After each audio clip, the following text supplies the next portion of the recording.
Governo da Guiné-Bissau, Presidência do Conselho de Ministros, Comunicado do Conselho de Ministros.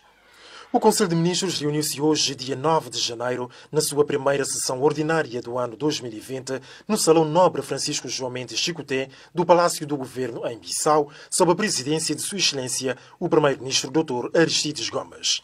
Tratando-se da primeira sessão do coletivo governamental do novo ano, o de 2020, o Primeiro-Ministro aproveitou a ocasião para formular votos de boa saúde e sucessos a todos os membros do governo, exortando-os a darem o melhor de si para a realização prática e célere dos objetivos de governação fixados no programa do governo já aprovado pela Assembleia Nacional Popular. O Primeiro-Ministro agradeceu e reconheceu os esforços desenvolvidos pelos membros do governo, particularmente na implementação do programa de emergência que visava atender às necessidades básicas das nossas populações em 2019, estando assim reunidas as condições para as grandes realizações no decurso da legislatura, tal como estabelecido no programa Terra Arranca. Em reação aos votos formulados pelo Primeiro-Ministro, a Ministra da Administração Territorial e Gestão Eleitoral retribuiu em nome dos membros do Governo, desejando ao chefe do Governo votos de saúde, maior firmeza e determinação na condução dos destinos da governação, em total colaboração institucional com os demais órgãos de soberania.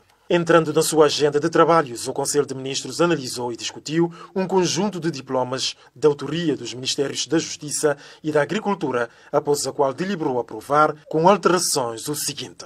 Ponto 1. O projeto de decreto-lei relativo ao regulamento de inspeção dos oficiais de justiça. Ponto 2. O projeto de decreto-lei que adota o regulamento interno do Conselho dos Oficiais de Justiça. Ponto 3. O projeto de decreto relativo ao Código Pecuário.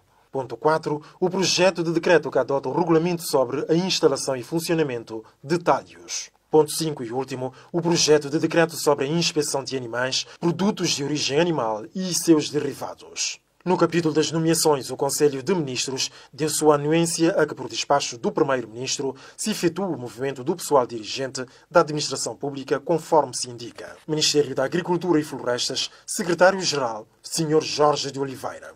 Ministério da Educação Nacional e Ensino Superior, Diretor-Geral da Escola Superior de Educação, Sr. Ncac Silva Morgado. Dar por fim da Comissão de Serviço do Sr. José Antônio Té, no cargo de Diretor-Geral de INAFOR. Ministério da Mulher, Família e Proteção Social, Diretora-Geral da Família e Gênero, Sra. Cremilde Alves Gomes Dias. Em consequência destas nomeações, é dada por finda a Comissão de Serviço nos mesmos cargos dos anteriores titulares. Antes de terminar a sessão e atento à situação sociopolítica vigente no país, em que se aguarda a divulgação dos resultados definitivos da segunda volta das eleições presidenciais de 29 de dezembro de 2019, o Conselho de Ministros deliberou. Ponto 1. Apelar à compreensão dos sindicatos e de todos os servidores do Estado para a delicadeza da atual situação financeira do país, caracterizada por uma expansão da massa salarial que representa aproximadamente 60% em relação às receitas fiscais, ao invés de 35%, recomendado pelas normas da UEMOA, o que impede novos aumentos salariais a curto prazo.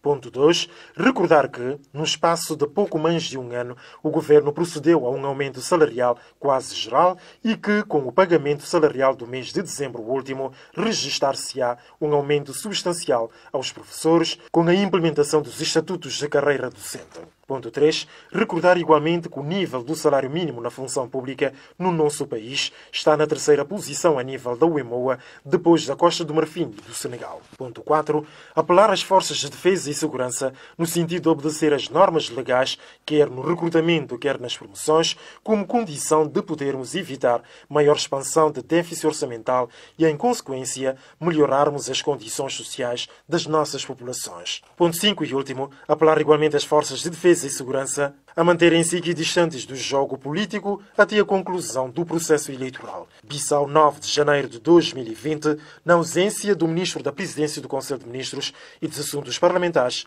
Maria Odete da Costa Semedo, Ministra da Administração Territorial e Gestão Eleitoral.